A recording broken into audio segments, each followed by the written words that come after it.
আশঙ্কাটা ছিলই, কিন্তু আলটিমেটলি যে পুরো দিনের খেলাটাই মানে মাত্র পুরো দিনে 35 ওভার খেলা হবে এটা হয়তো কেউ এক্সপেক্ট করেনি। কিন্তু আজকে আমরা কানপুরে দেখলাম সেকেন্ড ভারত বাংলাদেশের টেস্ট ম্যাচ, সেই সিরিজ ডিসাইডিং টেস্ট ম্যাচের ডে 1-এ কিন্তু মাত্র 35 ওভারের খেলা হলো ডিউ টু ওয়েদার। কানপুরে আমরা প্রথম থেকেই আমাদের কভারেজে বলে আসছি যে কানপুরে একটা বৃষ্টির প্রেডিকশন ছিল, প্রথম দুদিন এখানে বৃষ্টির সম্ভাবনা থাকবে।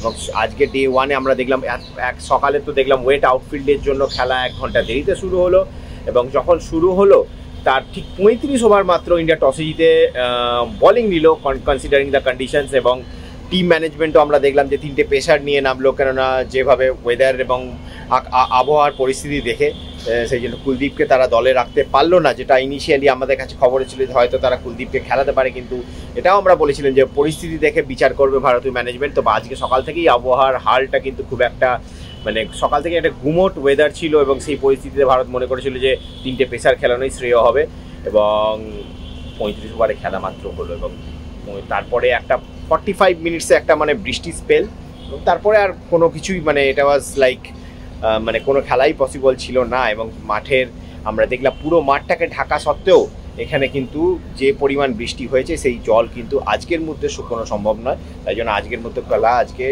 তা খুব তাড়াতাড়ি যে আম্পায়াররা স্টাম্পস ঘোষণা করে দিলেন।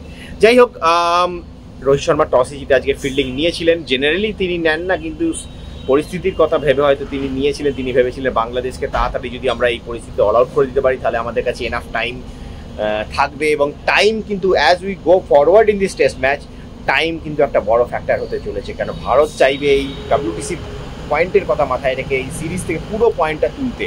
এবার বৃষ্টির জন্য কালকেও একটা বৃষ্টির সম্ভাবনা আছে এখানে, এবং বৃষ্টির জন্য ভারত চাইবে যে অ্যাজ আর্লি ইজ পসিবল ম্যাচটাকে শেষ করতে। সুতরাং সেই কথা ভেবেই হয়তো তার ফিল্ডিংটা নিয়েছিল, ভেবেছিল বাংলাদেশকে তাড়াতাড়ি ফার্স্ট ইনিংসটা তাড়াতাড়ি গুটিয়ে দিতে পারে, কিন্তু সেরকম তো হয়নি। তারা 107 রান 3 উইকেটে করেছে 35 ওভারে।